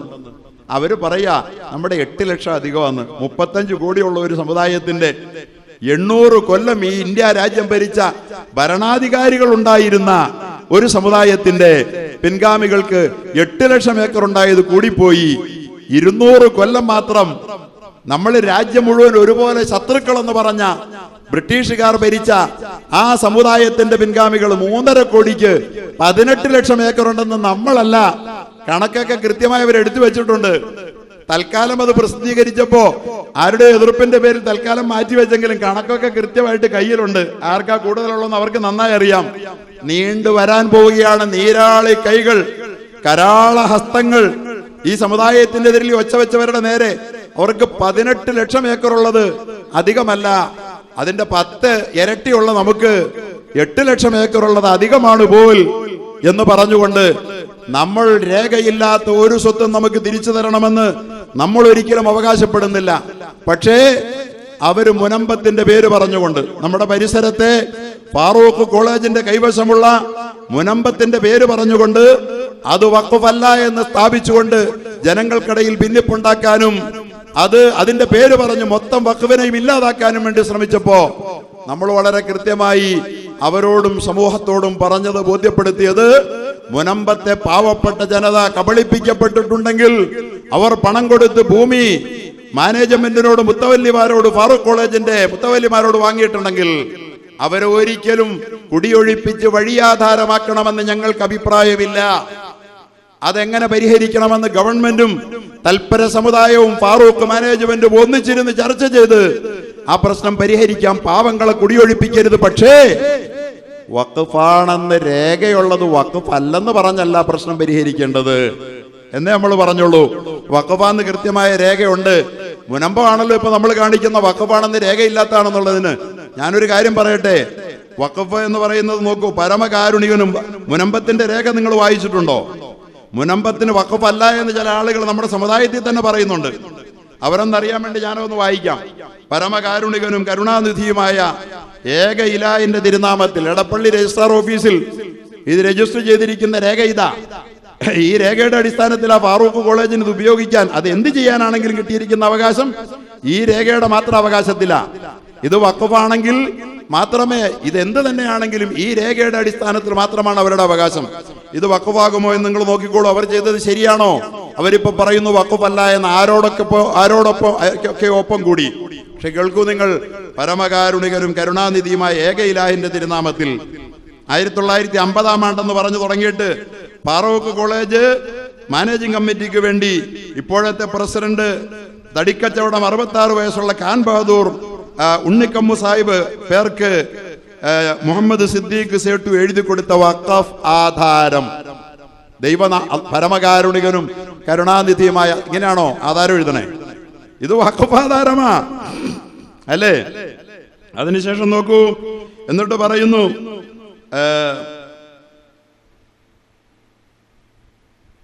എനിക്ക് ക്രയവിക്രയ പൂർണ്ണ സ്വാതന്ത്ര്യം സിദ്ധിച്ച് ഞാൻ കൈവശം വെച്ചും ദേഹണ്ണാദികൾ ചെയ്തും 56 നമ്പർ പട്ടയത്തുംപടി പേരിൽ കൂട്ടി കരം തീർത്തും നിരാക്ഷേപമായും അനുഭവിച്ചു വരുന്ന വസ്തുക്കളിൽ താഴെ വിവരം പറയുന്നതും 1 ലക്ഷം രൂപ വില വരുന്നതുമായ 404 ഏക്കർ 74 സെന്റ് സ്ഥലവും അതിലുള്ള സകല ദേഹണ്ഡങ്ങളും കൂടി ഈ കോളേജ് ഇസ്ലാമിക ആദർശപ്രകാരം നടത്തുമെന്നുള്ള വിശ്വാസത്താൽ, വഖഫല്ലേ, മനസ്സിലായില്ലേ, നടത്തുമെന്നുള്ള വിശ്വാസത്താൽ എന്റെ ആത്മശാന്തിക്കായി, എനിക്ക് ഖബറിൽ കിടക്കുമ്പോ കൂലി കിട്ടാൻ, വഖഫാണോ നിങ്ങൾ തീരുമാനിച്ചപ്പോ? വഖഫല്ല നമ്മുടെ കൂട്ടത്തിൽ ചില ആളുകൾ പറയണ്ടല്ലോ. എന്റെ ആത്മശാന്തിക്കായി എന്താണ് പറഞ്ഞതിന്റെ അർത്ഥം എന്നറിയോ? വഖഫ് റസൂലുള്ള പരിചയപ്പെടുത്തിയ ഒരു ഹദീദുണ്ട്. ആ ഹദീദ് ഇങ്ങനെയാണ്: സബ്ഉൻ തജ്രി ബഅദൽ മൗതി ഫീ ഖബരി. 7 പുണ്യപ്രവർത്തനങ്ങൾ ആരെങ്കിലും ചെയ്താൽ മരണാനന്തരം അവന്റെ ഖബറിലേക്ക് അതിന്റെ പുണ്യങ്ങൾ ഒഴുകിക്കൊണ്ടിരിക്കുമെന്ന്. അവന് ഇത് ചെയ്തിട്ട് പോയാൽ ഖബറിൽ കിടക്കുമ്പോഴും അവന്റെ നന്മകൾ അണമുറിയാതെ അവന്റെ ഖബറിലേക്ക് പ്രവഹിക്കും. മൻ അല്ലമ ഇൽമ, ആരെങ്കിലും വിദ്യാഭ്യാസത്തിന്റെ ഏർപ്പാട് ചെയ്താൽ. വിദ്യാഭ്യാസത്തിന്റെ ഏർപ്പാട്, ഇസ്ലാമിൽ വിദ്യാഭ്യാസം എന്ന് പറയുന്നത് ഖുർആനും ഹദീസും പഠിക്കണം മാത്രമല്ല, എല്ലാ അറിവും അള്ളാഹുവിലേക്ക് എത്തുന്ന അറിവാ. കാരണം എന്താ? സയൻസ് എന്ന് പറയുന്നത് അള്ളാഹുവിന്റെ സയൻസ് കൂടിയാണ്, അള്ളാഹുവിന്റെ ദൃഷ്ടാന്തങ്ങളാണ്. പടച്ച തമ്പുരാന്റെ വർക്ക് ഓഫ് ഗോഡാണ് സയൻസ്. അതുപോലെ തന്നെ വേർഡ് ഓഫ് ഗോഡാണ് ഖുർആൻ എന്ന് പറയുന്നത്. അറിവെല്ലാം ഇസ്ലാമിൽ ഒന്നാണ്. അഫലാ യൻളുറൂന ഇലൽ ലിബിലി കൈഫ ഖുലിഖത്, ഒട്ടകത്തെ കണ്ടിയിലെയോ എങ്ങനെയാണ് അതിന്റെ പടപ്പ്. ജീവശാസ്ത്രം ഇസ്ലാമിൽ ഇൽമ. മൻ അല്ലമ ഇൽമ, ആര് ഇൽമു പഠിക്കാനുള്ള ഏർപ്പാട് ചെയ്തോ, ഔ ഖറാ നഹറ, അല്ലെങ്കിൽ ഒരു കനാൽ കീറി കൊടുത്തോ, നദി ഒഴുക്കിയോ, ഔ ഹഫറ ബിഅറ, അല്ലെങ്കിൽ ഒരു കിണർ കുഴിച്ച് പൊതുജനത്തിന് വിട്ടുകൊടുത്തോ വഖഫിന്റെ ഭൂമിയിൽ, ഔ ഖറസ ഖറസ, അല്ലെങ്കിൽ ഒരു തോട്ടം നിർമ്മിച്ചിട്ട് അത് റബ്ബർ തോട്ടോ പഴത്തോട്ടോ എന്തോ ആകട്ടെ ആളുകൾക്ക് വിട്ടുകൊടുത്തോ, ഔ ബനാ മസ്ജിദ, 5ാമത് പറയാല്ലേ പള്ളി പണിതോ. പള്ളി 5ാമതാ. നമുക്കും തന്നെ വഖഫ് എന്ന് പറഞ്ഞാൽ പള്ളിയിലാ തുടക്കം. അതിനു മുമ്പ് മുഴുവൻ ബഹുജനങ്ങൾക്കും ഉപകാരമുള്ള തോട്ടമായി, വിദ്യാഭ്യാസ സ്ഥാപനമായി, നദിയായി, കിണറായി അതൊക്കെ നിർമ്മിച്ചാൽ, പുഴ ഉണ്ടാക്കി കൊടുത്താൽ, പുഴയെ, നദി, ഒരു കനാലൊക്കെ പണിത് കൊടുക്കാൻ വഖഫിന്റെ ഭൂമിയിൽ അങ്ങനെ കൊടുത്താൽ അത് മുസ്ലിം മാത്രമാണോ ഉപയോഗിക്കുക? കിണർ മുസ്ലിമിന് മാത്രം ഉപയോഗപ്പെടുക. തോട്ടം വിട്ടുകൊടുത്താൽ മുസ്ലിമിന് മാത്രം. പൊതുജന സമൂഹത്തിന് വേണ്ടി വിട്ടുകൊടുക്കുന്നതൊക്കെ വഖഫാണെന്ന് പറഞ്ഞ കൂട്ടത്തിലാണ് പള്ളിക്ക് വേണ്ടി എന്ന് പറഞ്ഞത്. അതുകൊണ്ട് അതിന്റെ തുടക്കം മൻ അല്ലമ ഇൽമ, വിദ്യാഭ്യാസത്തിന് വേണ്ടി ചെയ്യുന്നത് എന്ന് പറഞ്ഞപ്പോ ഫാറൂഖ് കോളേജ് നിർമ്മിക്കാൻ അവിടുത്തെ അഫിലിയേഷൻ ആവശ്യം, മദ്രാസ് യൂണിവേഴ്സിറ്റിയിൽ നിന്ന് അഫിലിയേഷൻ ആവശ്യമായി വന്നപ്പോ 5 ലക്ഷം രൂപയ്ക്ക് മൂല്യമുള്ള വസ്തു ഈട് വെക്കണമെന്ന് അവരാവശ്യപ്പെട്ടപ്പോ സീതി സാഹിബിനെ പോലുള്ള സമുദായ സ്നേഹികൾ ഇടപെട്ടിട്ട് പോലും 4 ലക്ഷത്തിനപ്പുറം വക കണ്ടെത്താൻ കഴിയാതെ വന്നപ്പോ അവരുടെ അഭ്യർത്ഥന മാനിച്ചുകൊണ്ട് സിദ്ദീഖ് സേട്ട് 1 ലക്ഷം രൂപയ്ക്ക് തന്റെ 404 ഏക്കർ വിട്ടുകൊടുത്ത സ്ഥലമാണിത്. അതാ ഇതിനകത്ത് എഴുതി വെച്ചേക്കണേ, 1 ലക്ഷം രൂപ വിലയുള്ള എന്റെ 404 ഏക്കർ. ആ 1 ലക്ഷം രൂപയ്ക്ക് 4 സെന്റ് കിട്ടുമോ? അവിടെ കിട്ടുമോ? 404 ഏക്കർ. അതാ ആധാരത്തിൽ അങ്ങനെ തന്നെ കിടപ്പുണ്ട്. എന്റെ ആത്മശാന്തിക്കായി. എന്നിട്ട് അദ്ദേഹം പറയുകയാണ്, സകല അവകാശങ്ങളും ഒഴിഞ്ഞ് എനിക്കുള്ള സകല അവകാശം എന്ന് പറഞ്ഞാൽ എനിക്കിനി വിൽക്കാൻ പറ്റില്ല. വഖഫ് ചെയ്താൽ എന്ത് വേണം? ഉമർ റളിയല്ലാഹുവിനോട് പറഞ്ഞല്ലോ, ലാ യുബാ, ഇനി വിൽക്കരുത്, അതിന്റെ പ്രോപ്പർട്ടി അസിൽ നിലനിർത്തണം. എന്നിട്ട് ലാ യുബാ, വിൽക്കരുത്, വലാ യുഹബ്, ഡൊണേറ്റ് ചെയ്യരുത്, വലാ യൂറസു, അത് ഹെറിറ്റേജ് ആയിട്ട് അനന്തര സ്വത്തായിട്ട് ഇബ്നു ഉമർ പോലും എടുക്കരുത്. സ്വന്തം മകനായ ഇബ്നു ഉമർ റളിയല്ലാഹുവിന് ഇനി ഇതെടുക്കാൻ പറ്റില്ല. കൊടുത്ത മുതലാളിക്ക് പിന്നെ തൊട്ടുകൂടാത്ത വിധത്തിൽ എന്റെ എല്ലാ അവകാശങ്ങളും ഞാൻ ഒഴിഞ്ഞു എന്ന് പറഞ്ഞ ഭൂമി അത് മേടിച്ച ഫാറൂഖ് കോളേജ് പറയാ, എനിക്ക് വേണേ അത് വിൽക്കാന്ന്. അങ്ങനെയുണ്ട്. എങ്ങനെ വരണേ? മുതലാളിക്ക് എല്ലാ അവകാശവും വിട്ടു, എനിക്കിനിത് വിറ്റൂടാ, എനിക്കിതിന് ഡൊണേറ്റ് ചെയ്യാൻ പറ്റില്ല, എഴുതി വെച്ചേക്കാണ്. എനിക്ക് എന്റെ മക്കൾക്ക് അനുഭവിക്കാൻ പറ്റില്ല. ഫാറൂഖ് പറയാണ് എനിക്ക് വിൽക്കാൻ വേണ്ടി തന്നാന്ന്. അങ്ങനെയാണ് പിന്നെ ഇങ്ങനെ എഴുതുന്നത്. എങ്ങനെയാ? എന്ത് ചതിയാണത്? നിങ്ങൾ ആലോചിച്ച് നോക്കി. ഇതിനകത്ത് എഴുതി വെച്ചിരിക്കുന്ന ഈ രേഖ കൊണ്ടാണ് അവരുടെ കയ്യിലത് പോയത്. ഈ രേഖ പറയുന്നത് എന്താ? എന്നിട്ട് അദ്ദേഹം പറയുകയാണ് വഖഫായി, എല്ലാ അവകാശങ്ങളും ഒഴിഞ്ഞ്. വീണ്ടും പറയുന്നു വഖഫായി. അവിടെ ചോദിച്ചു, വിവരാവകാശ രേഖ ചോദിച്ചു. എടപ്പള്ളി രജിസ്ട്രാർ ഓഫീസ് പറഞ്ഞു ഇത് പാട്ടാധാരമാണോ, ദാനാധാരമാണോ, വഖഫാധാരമാണോ? എല്ലാം വെട്ടി. എന്നിട്ട് വഖഫാധാരത്തിന് മാത്രം ടിക്കറ്റ് കൊടുത്തത് എന്റെ കൈവശം ഇരിപ്പുണ്ട്. ഇത് വഖഫാധാരം മാത്രമാ, ഒരു പാട്ടോ അല്ല, ഒരു ദാനവുമല്ല എന്ന് കൃത്യമായി പറഞ്ഞത് മാനേജിംഗ് കമ്മിറ്റിക്ക് വേണ്ടി കൈവശപ്പെടുത്തി തന്നിരിക്കുന്നു. അപ്പൊ എനിക്കിനി വിൽക്കാൻ പറ്റില്ല. അപ്പൊ എന്നിട്ട് വിറ്റവന്മാര് പറയാ വിൽക്കാൻ വേണ്ടിയിട്ടായിരിക്കും എന്നതെന്ന്. മുതലാളി പറയാ എനിക്ക് വിൽക്കാൻ പറ്റില്ല, എന്റെ എല്ലാ അധികാരവും ഞാൻ ഒഴിഞ്ഞിരിക്കുന്നു എന്ന്. എന്നിട്ട് അവരത് വിൽക്കുക. എന്നിട്ട് ക്രയവിക്രയ സ്വാതന്ത്ര്യത്തിൽ ടി ഫാറൂഖ് കോളേജിന്റെ ആവശ്യത്തിന് ഉപയോഗിച്ചു കൊള്ളുന്നതിന് സമ്മതിച്ചിരിക്കുന്നു എന്ന് പറഞ്ഞിട്ട്, എന്നാൽ ഇതിൽപ്പെട്ട വകകളും അതിൽ നിന്നെടുത്ത ആദായവും പ്രസ്തുത കോളേജിന്റെ വിദ്യാഭ്യാസത്തിന് ഉപയോഗിക്കുന്നതല്ലാതെ യാതൊരു മറ്റാവശ്യത്തിന് ഉപയോഗിക്കുന്നതിന് അവകാശമില്ല എന്ന് പറഞ്ഞാൽ, റിസോർട്ട് പണിയാൻ വേണ്ടി കൊടുക്കാൻ മേല, ബാറ് പണിയാൻ വേണ്ടി കൊടുക്കാൻ മേല, വിദ്യാഭ്യാസത്തെ ആവശ്യത്തിന് എന്റെ ഖബറിൽ കൂലി കിട്ടണമെങ്കിൽ വിദ്യാഭ്യാസത്തിനല്ലാതെ ഉപയോഗിക്കാൻ പറ്റില്ല. ഏതെങ്കിലും കാലത്ത് കോളേജ് നടപ്പിലില്ലാതെ വരികയും കോളേജ് ഇല്ലാതായാൽ മാത്രമേ ഇനി അടുത്ത ആലോചനയുള്ളൂ. ഇതിൽപ്പെട്ട വസ്തുക്കൾ നിലനിൽക്കുകയും ശേഷിക്കുകയും ചെയ്യുന്നതായാൽ എന്റെ പിന്തുടർച്ചാവകാശികൾക്ക് അത് കിട്ടും. അപ്പോഴും കോളേജ് മാനേജ്മെന്റിനല്ല അവകാശം കിട്ടുന്നത്, അവകാശികൾക്കാണ് പോകുന്നത്. അത് കോളേജ് ഇല്ലാതാകുമ്പോ, ഫാറൂഖ് കോളേജ് ഇല്ല, ഇപ്പോ ഇല്ലേ? ഇല്ലാതായാൽ എന്ന് പറഞ്ഞ ഈ സാധനത്തെ, വഖഫിന്റെ അന്തസ്സത്തെ യഥാർത്ഥത്തിൽ എന്താണ് എന്ന് നമ്മൾ മനസ്സിലാക്കുമെങ്കിൽ ഇതിനകത്ത് നമ്മുടെ അവകാശമുള്ള രേഖയുള്ള ഒരു സംഗതി. ഇത് നമ്മൾ പറഞ്ഞത് മാത്രമല്ല, വിവിധങ്ങളായ കോടതി വിധികളിലൂടെ ആവർത്തിച്ച് സ്ഥിരപ്പെട്ട, ഗവൺമെന്റ് പലവട്ടം ഇത് വഖഫാണെന്ന് ആവർത്തിച്ച് നിലപാടെടുത്ത ഒരു വഖഫ് ഭൂമി വഖഫാണ് എന്ന് പറഞ്ഞു പോയ ഒറ്റ കാരണത്തിന്റെ പേരിൽ ഈ സമുദായത്തെ പ്രതിക്കൂട്ടിലാക്കി നിർത്തിക്കൊണ്ട് ഈ രാജ്യം മുഴുവൻ വിദ്വേഷത്തിന്റെ വിത്ത് പാകാൻ ശ്രമിക്കുന്നവരുടെ കൂട്ടത്തിൽ ക്രൈസ്തവ സമൂഹത്തിന്റെ ആ സഭാ മേധാവികളും പെട്ടുപോയതിൽ നമുക്ക് അതിയായ ദുഃഖമുണ്ടെന്ന് പറയുന്നതോടൊപ്പം തന്നെ അവരോട് പറയുന്നു, നിങ്ങളുടെ വാക്കുകൾക്ക് ഇന്നലകളിൽ ഈ സമൂഹത്തിൽ വിലയുണ്ടായിരുന്നു. പക്ഷേ നിങ്ങൾ അസംബന്ധത്തിന് കൂട്ടുനിന്നപ്പോൾ, നിങ്ങൾ മർദ്ദകരായ ഭരണാധികാരികൾക്ക് നിങ്ങൾ കൂട്ടുനിന്നപ്പോ നിങ്ങളുടെ വാക്കിനിന്ന് വിലയില്ലാതായി എന്ന കാര്യം നിങ്ങൾ കാണാതെ പോകണ്ട. ഭരണഘടനാപരമായ അവകാശത്തെയാണ് ഇതിലെ ഓരോ ക്ലോസും വെല്ലുവിളിക്കുന്നത് എന്ന് നമ്മൾ കാണണം. എന്താണ് ഈ ക്ലോസിൽ പറയുന്നത്? നമ്മള് ഈ നിയമ ഭേദഗതിക്ക് മുമ്പോ പിമ്പോ ഏതെങ്കിലും സർക്കാർ സ്വത്ത് വഖഫാണെന്ന് കണ്ടെത്തുകയോ പ്രഖ്യാപിക്കുകയോ ചെയ്താലും അത് വഖഫ് സ്വത്തായിരിക്കില്ല. ഇതിന്റെ അപകടം എഴുതിയിരിക്കുക. ഈ ഭേദഗതി വരുന്നതിന് മുമ്പോ ഭേദഗതി വന്നതിന് ശേഷമോ സർക്കാർ പിടിച്ചെടുത്ത ഏതെങ്കിലും ഒരു സ്വത്ത് വഖഫാണെന്ന് കണ്ടെത്തിയാലാ വിലിയന്മാര് കണ്ടെത്തിയാലെന്നല്ല, കോടതി കണ്ടെത്തിയാലും അത് പിന്നെ വഖഫായിരിക്കില്ല. പിടിച്ചെടുത്തതെല്ലാം അങ്ങനെ തന്നെ നിൽക്കും. അപ്പോ പിടിച്ചെടുക്കാൻ നമ്മുടെ കപിൽ സിബൽ പറഞ്ഞതുപോലെ വഖഫ് പ്രൊട്ടക്ഷന് വേണ്ടിയാണ്, വഖഫിന്റെ സംരക്ഷണത്തിന് വേണ്ടിയാണ് ഈ രാജ്യത്ത് നിയമങ്ങൾ നിർമ്മിക്കപ്പെട്ടതൊക്കെ. ഇപ്പോഴും നിങ്ങൾ പറയുന്നു മുസ്ലിം സമുദായത്തിന്റെ നന്മയ്ക്ക് വേണ്ടിയാണ് ഞങ്ങൾ ഇതൊക്കെ ചെയ്തതെന്ന്. അങ്ങനെയാണോ എങ്കിൽ മുസ്ലിം സമുദായത്തിന്റെ വഖഫിനെ ഇല്ലാതാക്കാനാണോ ശ്രമിക്കണ്ടേ? നിങ്ങൾ പറയുന്നു ഇനി വഖഫാണെന്ന് ഈ ബില്ല് നിയമമാകുന്നതിന് മുമ്പായാലും ശേഷമോ കണ്ടെത്തിയാലും അത് തിരിച്ചു കൊടുക്കേണ്ടതില്ല എന്ന് രേഖപ്പെടുത്തി വെച്ചിരിക്കുക. ഇത് രേഖകൾക്കും ഭരണഘടനയ്ക്കും എതിരല്ലേ? അതുകൊണ്ടാണ് സുപ്രീം കോടതി ചോദിച്ചത്. എന്താ ചോദിച്ചത്? വഖഫ് പുരാതന രേഖ വേണോന്ന് പറഞ്ഞല്ലോ. 6 മാസത്തിനകം രേഖ കൊടുത്തില്ലെങ്കിൽ അതോടുകൂടി വഖഫല്ലാതാകുമെന്ന്. ഇന്ത്യ ഉണ്ടാകുന്നതിന് മുമ്പ് വഖഫ് ചെയ്യപ്പെട്ട ഭൂമികളാണ്. ഇന്ത്യയിലല്ലേ രജിസ്റ്റർ ചെയ്യാൻ പറ്റുള്ളൂ, അല്ലേ? ഇന്ത്യ ഉണ്ടായിട്ട് 75 കൊല്ലമായിട്ടുള്ളൂ. 500 കൊല്ലം മുമ്പുള്ള വഖഫിന്റെ രേഖ കാണിക്കണമെന്ന്. അതെവിടെയാ രേഖപ്പെടുത്തുക?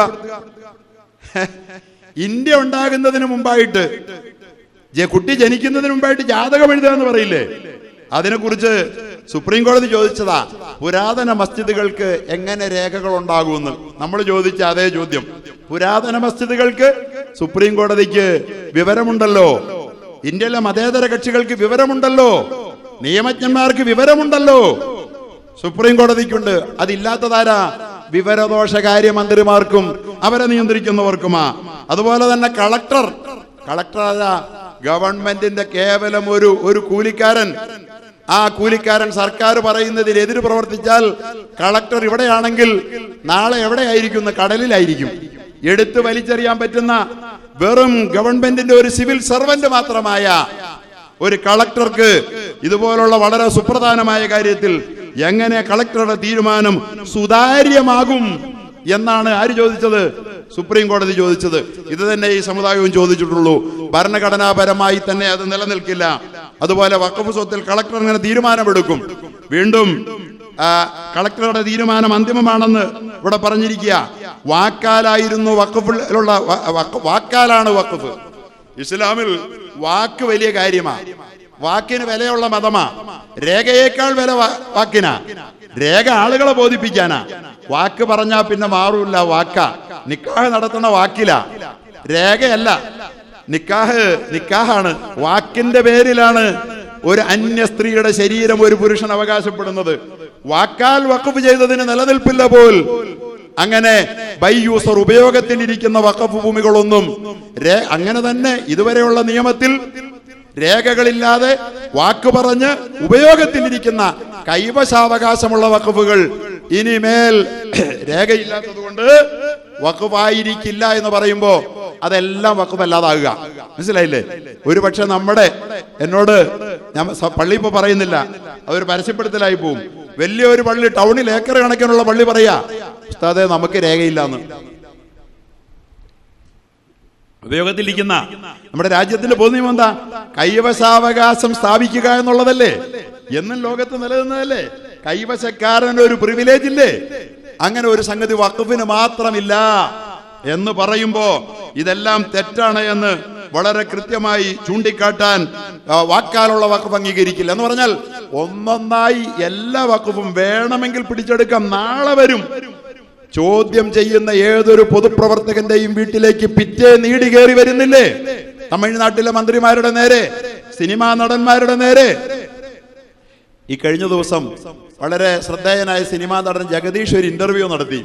അവർ ചോദിച്ചു, ഈ EDയുടെ തെറ്റായ നീക്കത്തിനെതിരിൽ നിങ്ങൾ സിനിമാ പ്രവർത്തകർ ശബ്ദിക്കാത്തത് എന്താ എന്ന് ചോദിച്ചപ്പോൾ അദ്ദേഹം പറഞ്ഞു, EDക്കെതിരിൽ ഞാൻ കളിയാക്കി ഒന്നും അഭിനയിക്കില്ല, പറയില്ല. വേണേ അപ്പുറത്തിരുന്ന് ആസിഫിനെ ചൂണ്ടി ആസിഫ് പറഞ്ഞോട്ടെ, ED അങ്ങോട്ട് ചെന്നോട്ടെ എന്ന്. മനസ്സിലായില്ലേ? വേണേ ആസിഫ് പറഞ്ഞിട്ട് ED അങ്ങോട്ട് വിളിച്ചോ, ഞാൻ EDക്കെതിരിൽ ഒന്നും പറയൂല. പറഞ്ഞാൽ എല്ലാവരും ഒരു പരിഹാസ കഥാപാത്രമാക്കി EDയെ മാറ്റിക്കൊണ്ട് നമ്മുടെ നേരെ രേഖകളില്ല എന്ന ഈ ഒരൊറ്റ ന്യായം കൊണ്ട് പലപ്പോഴും നമുക്ക് രേഖകൾ ഒരുപക്ഷെ ഇതുവരെ അത്ര അനിവാര്യമായിരുന്നില്ല. കാരണം ബൈ യൂസർ ഉപയോഗിക്കുന്നതിന്റെ അവകാശം അംഗീകരിക്കപ്പെട്ടതായതുകൊണ്ട് നമ്മൾ നിലനിർത്തി പോകുന്നത് നമുക്ക് നഷ്ടപ്പെടാൻ പോവുകയാണ്. അതോടൊപ്പം തന്നെ ഇവിടെ ചോദിച്ചത് എന്തെന്നറിയാവോ? വഖഫ്, ഒരാൾക്ക് വഖഫ് ചെയ്യണമെങ്കിൽ 5 കൊല്ലം മതം അനുഷ്ഠിക്കണം പോലും. മനസ്സിലായില്ലേ? കാഫിറിന് അമുസ്ലിമിന് വഖഫ് ചെയ്യാം, മുസ്ലിം അല്ലാത്തവന് വഖഫ് ചെയ്യാം. പക്ഷെ മുസ്ലിം ആയ ഒരാൾക്ക് വഖഫ് ചെയ്യണമെങ്കിൽ 5 കൊല്ലം മതം അനുഷ്ഠിച്ചെന്ന് തെളിയിക്കണം. അപ്പോ അവിടെ ബന്ധപ്പെട്ടവർ ചോദിച്ചു, പാർലമെന്റിൽ ചോദിച്ചത്, കപിൽ സിബൽ ചോദിച്ച ചോദ്യം എന്താണെന്നറിയോ? എനിക്കൊരു പ്രോപ്പർട്ടി ഉണ്ട്, ആ പ്രോപ്പർട്ടിയുടെ പൂർണ്ണ ഉടമസ്ഥൻ ഞാനാണ്, മാലിക്കിയത്ത് എനിക്കാണ്, അതെനിക്ക് ആർക്കെങ്കിലും ചാരിറ്റിക്ക് കൊടുക്കാൻ പാടില്ല എന്ന് പറയാൻ നിങ്ങൾക്ക് ആരാണ് അധികാരം തന്നത്? ഏത് നിയമമാണ് നിങ്ങൾക്ക് അധികാരം തന്നത്? എനിക്ക് എപ്പോ വേണമെങ്കിലും ആർക്കും കൊടുക്കാൻ പാടില്ലേ? ഇവിടെ മുസ്ലിമിന് മാത്രം അവന് ചാരിറ്റിക്ക് വേണ്ടി വഖഫ് ചെയ്യാൻ 5 കൊല്ലം കാത്തിരിക്കണം പോലും. ആ 5 കൊല്ലം എന്ത് വേണം? അവൻ ഇസ്ലാം പ്രാക്ടീസ് ചെയ്തിട്ടുണ്ടെന്ന് പറഞ്ഞാൽ അവർ ഇസ്ലാം പ്രാക്ടീസ് ചെയ്യുന്നുണ്ടെന്ന് അറിയാൻ വേണ്ടിയിട്ട് എല്ലാ മുസ്ലിമിന്റെയും വീട്ടിൽ നാളെ മുതൽ CCTV ക്യാമറ വയ്ക്കും. അല്ലേ മാർഗമുള്ളൂ. മുടങ്ങാതെ 5 നേരം നിസ്കരിക്കുന്നുണ്ടോ? പ്രാക്ടീസിങ് മുസ്ലിമാണെന്ന് തെളിയിക്കണ്ടേ? മനസ്സിലായില്ലേ? നോമ്പ് എങ്ങനെ ക്യാമറയെ പതിയെ നമുക്കറിയാൻ പാടില്ല. കാരണം മുസ്ലിം പ്രാക്ടീസിങ് മുസ്ലിമാണെന്ന് തെളിയിക്കണ്ടേ? നോമ്പ് ക്യാമറ പതിയല്ല, ബാക്കിയൊക്കെ പതിയണം. അപ്പൊ എല്ലാ മുസ്ലിമിന്റെയും വീട്ടിൽ നിന്ന് CCTV ക്യാമറ വരുമെന്ന്. അപ്പോഴല്ലേ ഉള്ളൂ നാളെ ഞാൻ വഖഫ് ചെയ്തു, നീ പ്രാക്ടീസിങ് ആണോ, 5 വർഷത്തെ നിന്റെ ഡീറ്റെയിൽസിങ് എടുക്ക്. എവിടെന്നാ എടുക്കുക? എന്ത് പൊട്ടത്തരമാണ് ഈ വിഡ്ഢിത്തരമൊക്കെ തുറന്നു ചോദിച്ചപ്പോ ഉത്തരമില്ലാതെ വെറുതെ മിഴിച്ചിരിക്കാനല്ലാതെ പാർലമെന്റിൽ മന്ത്രിമാർക്ക് പോലും കഴിഞ്ഞില്ല. എന്നിട്ട് അദ്ദേഹം പറഞ്ഞു, ഇത് ഒരു മുസ്ലിമിനോട് മാത്രം പറയാൻ നിങ്ങൾക്ക് എങ്ങനെ കഴിയുന്നു? ഇത് 14ാം വകുപ്പിന്റെ ലംഘനമല്ലേ? Article 14 of the constitution of India provides for equality before the law. നിയമത്തിന്റെ മുമ്പിൽ എല്ലാവരും തുല്യരാണ്. ഒരു equal protection of laws within the territory of India. ഇന്ത്യയിൽ എവിടെയും തുല്യ സംരക്ഷണം എന്ന് പറയുന്നിടത്ത് നിങ്ങൾ വൺ നേഷൻ വൺ ലോ എന്ന് ആരും പറയാത്ത ഒരു മുദ്രാവാക്യം നിങ്ങൾ വേറെ ഉയർത്തുന്നുണ്ട്. ഒരു രാജ്യമാണ് എല്ലാവർക്കും ഒരു നിയമമെന്ന്. ഈ നിയമം ഹിന്ദുവിനുണ്ടോ? ഇല്ലല്ലോ. ഈ നിയമം ക്രിസ്ത്യാനിക്കുണ്ടോ? ഇല്ലല്ലോ. ഈ നിയമം മുസ്ലിമിന് മാത്രം വന്നപ്പോ ഇന്ത്യയുടെ 14-ാം വകുപ്പിന്റെ ലംഘനമാണ്, ഇക്വാലിറ്റിയുടെ ലംഘനമാണ്. രണ്ടാമത് നിങ്ങൾ പറയുന്ന മുദ്രാവാക്യത്തിന്റെ ലംഘനമല്ലേ എന്ന് ചോദിച്ച നമ്മൾ മുസ്ലിങ്ങളല്ല, കപിൽ സിബലാണ്. ഇത് യഥാർത്ഥത്തിൽ നിങ്ങളുടെ മുദ്രാവാക്യത്തിന്റെ ലംഘനമല്ലേ? വൺ നേഷൻ വൺ ലോ, രാജ്യത്ത് മുഴുവൻ പേർക്കും ഒരൊറ്റ നിയമം എന്ന് പറഞ്ഞിട്ട് നിങ്ങൾ ഇതിലെല്ലാം വിവേചനപൂർവ്വമായിട്ട് പലർക്കും നിയമം വെച്ചേക്കല്ലേ എന്ന് ചോദിച്ചുകൊണ്ട് ഭരണഘടനാപരമായി ഒന്നൊന്നായി അരിഞ്ഞു തള്ളിയപ്പോൾ സുപ്രീം കോടതിക്ക് വൽപ്പം ജീവൻ വെച്ചു എന്നാണ് എനിക്ക് മനസ്സിലാകുന്നത്. അതിനുശേഷം സുപ്രീം കോടതി ഇതേ ചോദ്യങ്ങൾ, പാർലമെന്റിൽ ഉന്നയിക്കപ്പെട്ട ചോദ്യങ്ങളൊക്കെ ചോദിച്ചു. അതുകൊണ്ട് ഞാൻ സമയം ദീർഘിപ്പിക്കുന്നില്ല, എന്റെ വാക്കുകളിലൂടെ ഉപസംഹരിക്കുകയാണ്. തൽക്കാലം വഖഫിൽ തുടരുത്. മുസ്ലിങ്ങളെ ഹിന്ദുമത സ്ഥാപനങ്ങളിൽ വഖഫിൽ 2 അമുസ്ലിങ്ങൾ വേണം. മുസ്ലിങ്ങൾ വേണമെന്ന് നിർബന്ധമൊന്നുമില്ല. വഖഫില് മുസ്ലിം വേണമെന്ന് ഒരു നിർബന്ധം പറഞ്ഞിട്ടില്ല. 2 അമുസ്ലിം നിർബന്ധമായിട്ടും വേണം. അതിനെ സംബന്ധിച്ച് സുപ്രീം കോടതി ചോദിച്ചിരിക്കുന്നത് തിരുപ്പതി ക്ഷേത്രത്തിന്റെ ട്രസ്റ്റിൽ നിങ്ങൾ മുസ്ലിങ്ങളെ ഉൾപ്പെടുത്തുവോ? നമ്മൾ ചോദിച്ചാൽ ചോദ്യമാകുമോ? ഇന്ത്യയുടെ സുപ്രീം കോടതി ചോദിച്ചാ മുസ്ലിങ്ങളെ ഹിന്ദുമത സ്ഥാപനങ്ങൾ ഉൾപ്പെടുത്താൻ അനുവദിക്കുമോ? നമ്മൾ ചോദിക്കേണ്ടതെല്ലാം ചോദിക്കേണ്ടവർ ചോദിച്ചു കഴിഞ്ഞിരിക്കുന്നു എന്നുള്ള വളരെ മനോഹരമായ ഒരു ശുഭാപ്തി നിറഞ്ഞ ഒരന്തരീക്ഷത്തിലാണ് നമ്മൾ ഈ സമ്മേളനം നടത്തുന്നത്. പക്ഷേ ഒരു കാര്യം ഓർക്കുക, ഇതൊക്കെ നമ്മുടെ പൂർവികന്മാർ ആരുടെയും തട്ടിയെടുത്തിട്ടില്ല. ക്രിസ്ത്യാനിയുടെ തട്ടിയെടുത്തെന്നവർ തെളിയിക്കട്ടെ. ഈ ഇരിക്കുന്ന സദസ്സല്ല, കേരളത്തിലെ മുഴുവൻ മുസ്ലിമീങ്ങളും അവരുടെ അവകാശം മുസ്ലിങ്ങളിൽ നിന്ന് പിടിച്ചു പറിച്ചു വാങ്ങിച്ചു കൊടുക്കൂലേ? നമ്മൾ കൊടുക്കൂലേ? ഹിന്ദുവിൽ നിന്ന് എന്തെങ്കിലും പിടിച്ചെടുത്തെന്ന് അവർ തെളിയിക്കട്ടെ. നമ്മൾ തിരിച്ചു കൊടുക്കൂലേ? കൊടുക്കണമെന്ന് ഉറക്കെ പറയാൻ ഈ സമുദായം ഒന്നും ഉണ്ടാകും. ആരുടെയും പിടിച്ചെടുക്കുന്ന സമുദായമല്ല കേരളത്തിൽ ഈ പള്ളി. ആരുടെ പിടിച്ചെടുത്തതാ? നമ്മുടെ കാരണവന്മാർ വഖഫ് ചെയ്തതാ. ആലുവ ടൗണിൽ 4-5 ഏക്കർ സ്ഥലമുണ്ട്. എന്റെ പള്ളി, സ്കൂളുണ്ട്, ഖബർസ്ഥാനുണ്ട്. ആര് കൊടുത്താ? കാരണവന്മാർ വഖഫ് ചെയ്തതാ.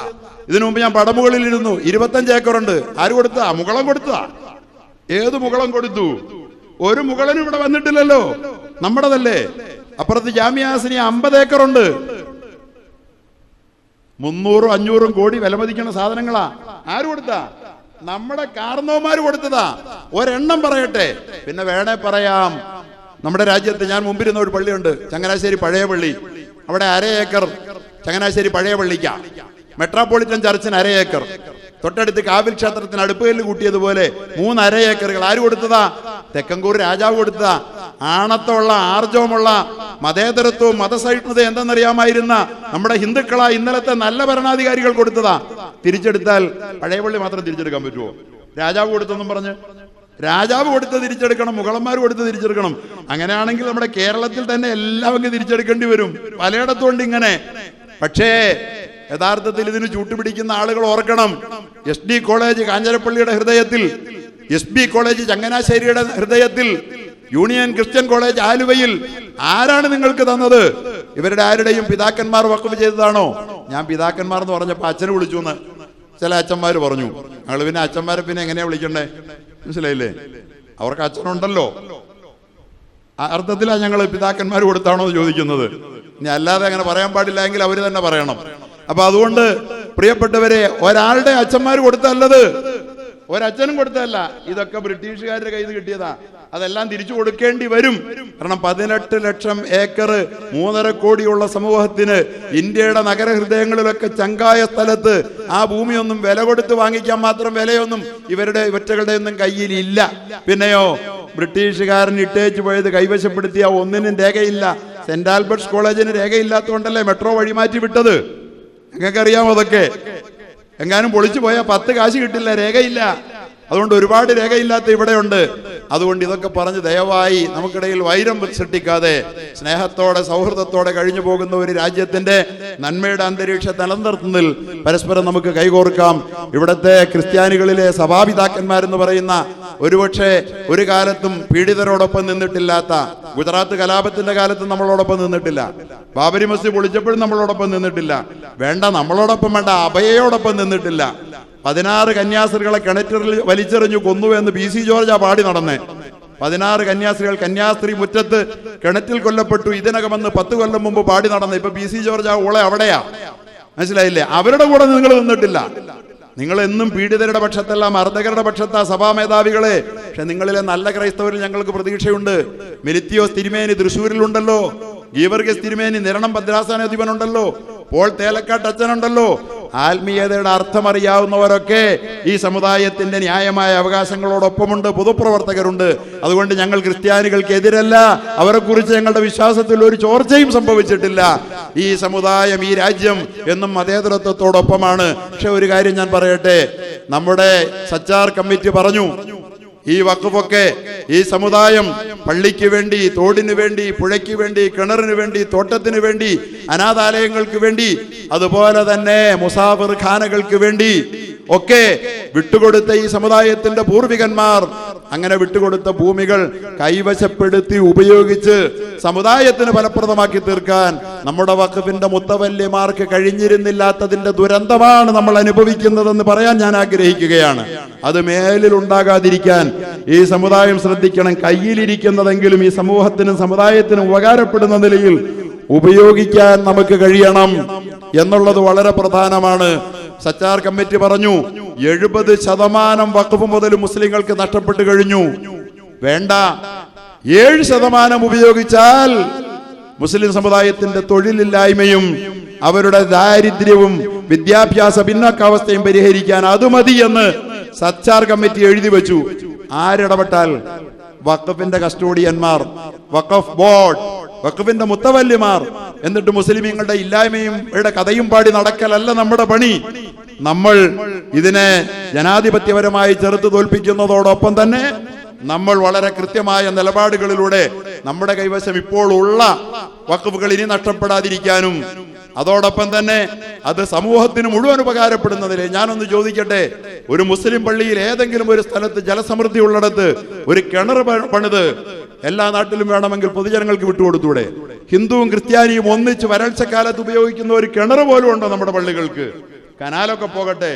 അങ്ങനെ പൊതുസമൂഹത്തിന് വഖഫ് ഇതെല്ലാവർക്കും ഉപകാരപ്പെടുന്ന ഈ സമൂഹത്തിന്റെ പൊതു സമ്പത്താണെന്ന് അള്ളാഹുവിന്റെ ഹബീബ് പഠിപ്പിച്ചതുപോലെ മനസ്സിലാക്കി കൊടുക്കാൻ കഴിയുന്ന വിധത്തിലുള്ള പ്രവർത്തനങ്ങൾക്ക് ഈ സമുദായത്തിന്റെ നേതൃത്വം, വഖഫ് കൈകാര്യം ചെയ്യുന്ന നേതൃത്വം രംഗത്ത് വരണമെന്ന് മാത്രം ഈ സന്ദർഭത്തിൽ സൂചിപ്പിച്ചുകൊണ്ട്, ഇല്ലെങ്കിൽ അള്ളാഹു ഈ ലോകത്ത് നമുക്ക് ഏറ്റവും വലിയ നിഅമത്താ. അള്ളാഹു പറയുന്നു, അള്ളാഹു ഡിക്ലെയർ ചെയ്തിരിക്കുന്നു. അള്ളാഹുടെ ഡിക്ലറേഷനാണ്. ചില കാര്യങ്ങൾ അള്ളാഹു പറയും, അള്ളാഹുവിന്റെ സെന്റൻസ് വിധിയാണ്. ഇതുപോലെ അള്ളാഹു പറയാ, ലഇൻ ശക്കർതും ലഅസീദന്നകും, നിങ്ങൾക്ക് ഞാൻ തന്ന അനുഗ്രഹങ്ങളോട് നന്ദി ചെയ്താൽ വർദ്ധിപ്പിച്ചു തരാം. വലഇൻ കഫർതും മിൻ അദാബി ലശദീദ്, നന്ദികേട് കാണിച്ചാൽ നിങ്ങൾ ആരെയും തല്ലണ്ട, കൊല്ലണ്ട, നന്ദികേട് മാത്രം മതി, നിങ്ങളെ ഞാൻ കടുത്ത രൂപത്തിൽ ശിക്ഷിക്കുമെന്ന വഖഫിന്റെ ആനുകൂല്യത്തോളം. വഖഫ് എന്ന് പറഞ്ഞാൽ മുസ്ലിം സമൂഹത്തിന്റെ മെറ്റീരിയൽ ഫൗണ്ടേഷൻ ആണ്. വഖഫിന്റെ തൊട്ടിലിൽ ജനിച്ച്, വഖഫിന്റെ ഭക്ഷണം കഴിച്ച്, വഖഫിന്റെ ഖബർസ്ഥാനിൽ അന്ത്യവിശ്രമം കൊള്ളുന്ന ഒരു സാമൂഹിക സമ്പൽ ഘടനയാണ് ഇസ്ലാമിക ലോകത്തൊക്കെ നിലനിന്നത്. മുസ്ലിമീങ്ങൾക്കും മുസ്ലിമേതര സമൂഹത്തിനും ഒരുപോലെ ഉപകാരപ്പെടുന്ന ആ വഖഫിനെ അതാണെന്ന് കാട്ടിക്കൊടുക്കാൻ ഇതിനകം നമുക്ക് വേണ്ടത്ര കഴിഞ്ഞിട്ടുണ്ടോ എന്നുള്ള ആലോചനയ്ക്കായിരിക്കട്ടെ ഈ തിരക്കുകൾക്ക് ശേഷം നാം സമയം മാറ്റിവെക്കേണ്ടതെന്ന് മാത്രം പറഞ്ഞുകൊണ്ട് ഞാൻ എൻ്റെ വാക്കുകൾ ഉപസംഹരിക്കുകയാണ്. ഇതുപോലുള്ള വിശദീകരണ പ്രതിഷേധ സമ്മേളനങ്ങൾ തുടരണം, തിരുത്തപ്പെടുന്നത് വരെ. കാരണം സമ്മർദ്ദങ്ങൾ ഇവിടെയും സ്വാധീനം ചെലുത്തുകയാണ്, അധികാര കേന്ദ്രങ്ങളിലും നിയമപീഠങ്ങളിലും വരെ. അതുകൊണ്ട് ആസേതു ഹിമാചലം നിയമപരമായി പ്രതിഷേധങ്ങൾ ഉയരണം. അള്ളാഹു നമുക്ക് നേരിനോടൊപ്പം നിലയുറപ്പിക്കാൻ അള്ളാഹു അനുഗ്രഹിക്കട്ടെ എന്ന പ്രാർത്ഥനയോടെ ഞാൻ എൻ്റെ വാക്കുകൾ ഉപസംഹരിക്കുന്നു. അൽഹംദുലില്ലാഹി അവ്വലം വആഖിറ വആഖിറു ദഅവതി അനിൽ ഹംദുലില്ലാഹ്. അസ്സലാമു അലൈക്കും വറഹ്മത്തുള്ളാഹി.